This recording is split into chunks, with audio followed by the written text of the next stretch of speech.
I just made my first sale on Etsy with a digital product in 15 days. I didn't do it by uploading a million listings a day. I barely used any ad spend. I did it in one of the busiest niches, all in the middle of summer. And today I'm going to show you how you can do the same.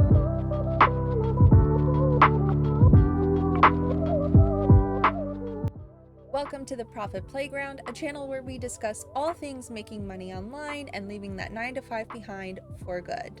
I have a huge passion for all things entrepreneurship and starting your own business and making money online. It's 2025. If you're not making money online, what are you doing? And I have a couple of different avenues that I wanted to sort of play with and see if I could, generate revenue with these different online streams of income. And one of them that I really wanted to start with is Etsy. Typically, when you hear making money online with Etsy, you think of print on demand, or any sort of physical product that maybe you've crafted or had somebody else craft with your design on it. I don't want to do any of that. I don't want to have to deal with a supplier and any sort of quality issues. I want to be in control of my product at all times, which is why I chose digital products for my store on Etsy. I made my first sale within 15 days, and today we're going to break down exactly how I did that. So let's get into it. All right, so number one that we're going to go over is my strategy.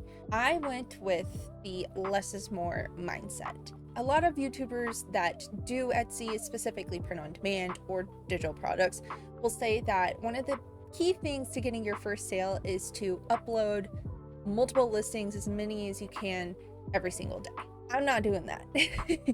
I believe that in doing something like this, all you're going to do is you're going to create burnout, and at the end of the day, you're not going to create quality listings, and you're going to stick with it for maybe 2 weeks or so and burn out and quit. Since this is going to be more of a long-term passive income type of revenue generation, I wanted to take my time so that I didn't get sick of making listings.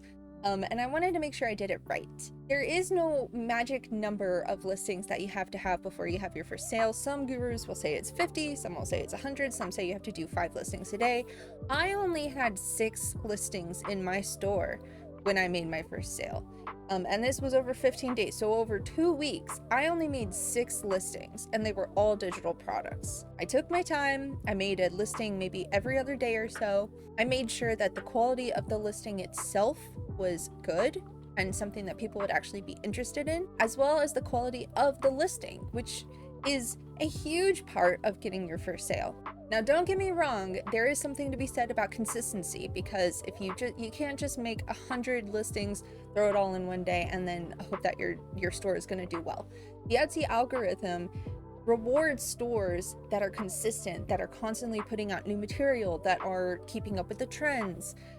So consistency is key, but I don't think that you need to make 5 listings a day to do so, especially in the digital product space, because your listings are likely not going to be high ticket or high value items. They're going to be smaller numbers in terms of price.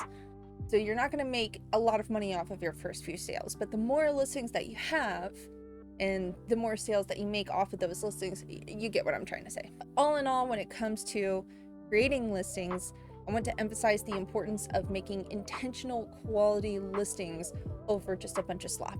The second part of my strategy was making sure that it put a lot of focus into research and SEO.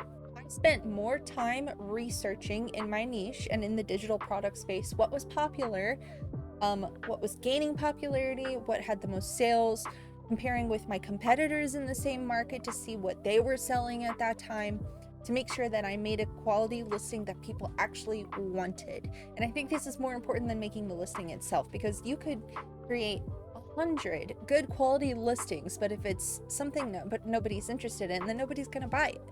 At the time of creating this video, it is July 8th, 2025. It is the middle of summer, and I'm not gonna give away what my listing was that made a sale, but it was summer themed in the digital product space.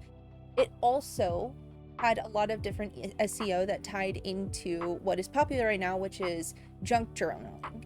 There is junk journaling everywhere, scrapbooking, all that sort of stuff. And a lot of the SEO in my listing tied my summer patterns with that. All right, so now that we talked about my strategy, let's go over number 2, which is the tools that made a difference. I already said it once, but I'm going to say it again. Research is more important than random uploads. Before I even made a single product, before I even looked at the tools to make a product, before I even decided if I was creative enough or artsy enough to make this product, I did about 5 days of research.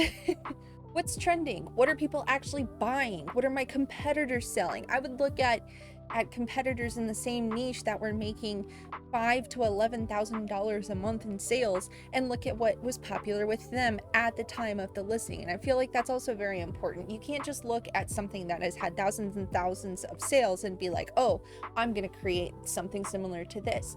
Because what if all of those sales were done 6 months ago and it dropped off? You have to be really, really specific with how you do your research. Thankfully, there are a couple of products that make this really easy for those of us that are creating new Etsy shops. 2 of the products that I use, and I do use both of them very frequently, are Everbee and eRank. I'm making another video about Everbee and eRank and how I specifically use them to make sales in my Etsy shop. I think that using both tools makes for better research in my opinion. But if you are interested in signing up with Everbee and eRank, I do have affiliate links down below in the description box. Once I've done enough research and I've decided, okay, this is the niche I want to be in, this is what I want to create, and I feel good about the product I'm going to sell, I then also did a ton of research on the listing itself and SEO optimization. You could have the best product in the world, you could have the coolest product in the world, but if nobody can find it, then how are you going to make any sales? Both Everbee and eRank have different tool sets that allow you to fully optimize your listing to make sure that it gets in front of as many eyes as possible. This is why it is so much more effective to make quality listings with good SEO than it does to just throw out a bunch of slop that you think might be popular but you aren't really sure.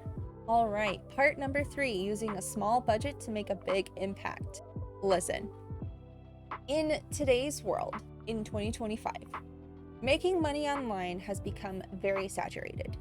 Back in the day, especially when COVID happened and the online money making boom happened, it was a lot easier to get sales and make money online, specifically through Etsy and Pod and or digital products. Nowadays, a lot of people are trying to make money online using this revenue stream. And because of that, I fully believe that getting a little boost for your listings, getting a little boost for your sales in your store can be super beneficial.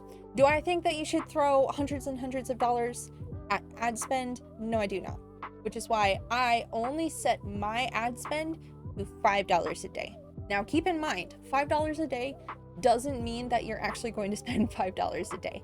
How Etsy ad spend works is you set it to a certain amount, $5 a day, $20 a day. I don't know what the minimum is. It might actually be $5, but nevertheless, you will set it to that amount and then Etsy will boost your listing, put it in the top of search pages for specific niches and search terms, keywords. And if somebody clicks on your listing, you are then charged a certain amount. I'd say it's like 15 cents or so. By setting it to $5 a day, you are telling Etsy, hey, I want you to boost my listings, but once I spend $5 in ad clickings, take it away. I never hit the maximum. Today is July 8th. My first listing went out on June 16th, and I think that I've spent a total of like $9.83 or something. Actually, hold on, let's look at what it is. Okay, so my first listing went out on June 16th, 2025. Today is July 8th, 2025. So about 3 weeks or so. And I have spent a total of $16.64. Don't be scared to try ads, even on a shoestring budget. You don't have to spend lots of money to gain popularity.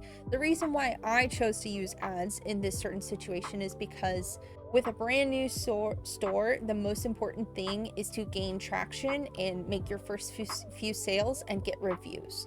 And you're never going to do that if your listings are constantly pushed to the bottom of search pages. The second most important thing, in my opinion, that led to me getting my first sale on Etsy was I ran a store-wide sale. I had my listings up for about a week or so before I decided to try and run a sale. I got about, I want to say like 30 clicks on each listing. After the sale, I had the same amount of clicks, but I ended up making my first sale. And actually, the first day I made 2 sales. So I do think it's important to run a sale on your page, because nothing beats the urgency that's created by a sale running on your page, or somebody scrolling through the search pages at every single listing and seeing one that's on sale and thinking that they're getting it for a good price. I'm also not trying to make big money right away. I'm trying to earn trust. I'm trying to give people something that they will benefit from, that they will appreciate, that is high quality, and in return boost my listings by giving reviews or just sales in general, because that's how the Etsy algorithm works. I'm not worried about making all of my money back from my ad spend.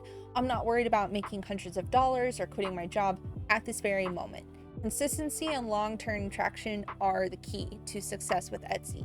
So even though I'm only making $2 or $3 here and there, I'm gaining traction, and that's the most important thing. I guess before going into the end of this video, I should talk about what I sold, what actually sold in my store. It was a seamless pattern pack. I'm not going to give details on what the patterns were of, but it's a very popular niche right now, especially for summer. The pattern pack had 48 different patterns within it. They are seamless patterns, so you can actually tile them. They are available for commercial use, so things like print on demand, other Etsy sellers, scrapbook pages, junk journaling, anything that you need to use it for. You have, if you create something and want to sell it with those patterns, you are more than welcome to. You just have to use it in your own creative way. My listing consisted of 5 pictures, 2 of the patterns themselves, so you can see everything that you're getting within the bundle. 3 pictures were of mock-ups that you can use them for, so I think like on a pillow, on a towel, things like that. Another photo on my listing was explaining that they're seamless, so I would take one of the seamless patterns from the pack, put it in the mock-up, and then take it and put it in with 4 next to each other to show that they're seamless, that you can repeat them over and over. And then same thing again with like 8 or something like that. I also, in that photo, let them know that if they have any trouble with getting them to expand their pattern or to repeat the pattern, to get it on a different cadence, to email me, and I'd be more than happy to help, because I wanted to insert a little bit of customer service in there as well. I'm more than happy to help my customers. And then the last one was a photo describing that this is not a physical product, that this is a digital product, and instructions on how to download it once they make the purchase. My listing also contained a video. Yes, I do make videos of all my listings on Etsy. Videos grab more attention to users. Etsy even gives you some sort of shout out whenever you're creating listing to say, hey, if you use videos, you'll get 50% more sales, blah, blah, blah. So yeah, I used 1 video and 5 pictures of my product. If you want a full video on how exactly I made my product, or if you want me to just make like a sample product and make a sample listing and put it up on YouTube, just let me know in the comments below. I'm more than happy to do so. All right, now that we've gone over all of that, let's talk about lessons learned and advice. The biggest thing that I've learned after watching countless hours of YouTube gurus that do Etsy sale or Etsy shops for a living, do not burn yourself out with 50 listings a day or however many listings a day. You do not have to do that. If you focus on quality and intentional products, the listings will eventually sell themselves. Be consistent, but don't burn yourself out, because the last thing you want to do is create a shop, put up a bunch of listings, get burnt out, and then quit it altogether. Focus on research and quality over quantity. Research is so important when it comes to creating things like this. As I said, making money online, especially in Etsy, is very saturated. So if you don't stand out among the crowd, you will never succeed. Focus early on building social proof by running sales, running ads, ad spend, things like that. SEO optimization, doing a bunch of research. My plan for this store over time is to create so many listings that are making 2 or 3 sales a day that I end up earning enough to quit my real 9 to 5 job. Making that first sale is so validating. It really didn't take a huge shop. It didn't take a big budget. It didn't take a lot of ad spend. It didn't take months of waiting. It just took focus, consistency, and research. Research is so important. Once again, if you're interested in the tools that I use to do research for my listings, I have affiliate links for both Everbee and eRank down below. I will be making a video about how I use these tools independently and together to create quality listings that do make sales within your first 2 weeks on Etsy. So please keep an eye out for that. Like and subscribe this video if you want more content about how to make money online. I don't plan on just focusing on Etsy. There are lots of different streams of revenue that I would really like to try. If you are interested in seeing me try any sort of making money online, just let me know. I'm happy to try it all. If you have been holding back on launching your Etsy store, you're feeling overwhelmed, I promise it's not that scary. You just got to take the first step. If you made it to the end of this video, thank you so much for sticking around. As you know, YouTube is also a revenue stream online, and watch time and watch hours on videos is so important. Thank you from the bottom of my heart. Peace.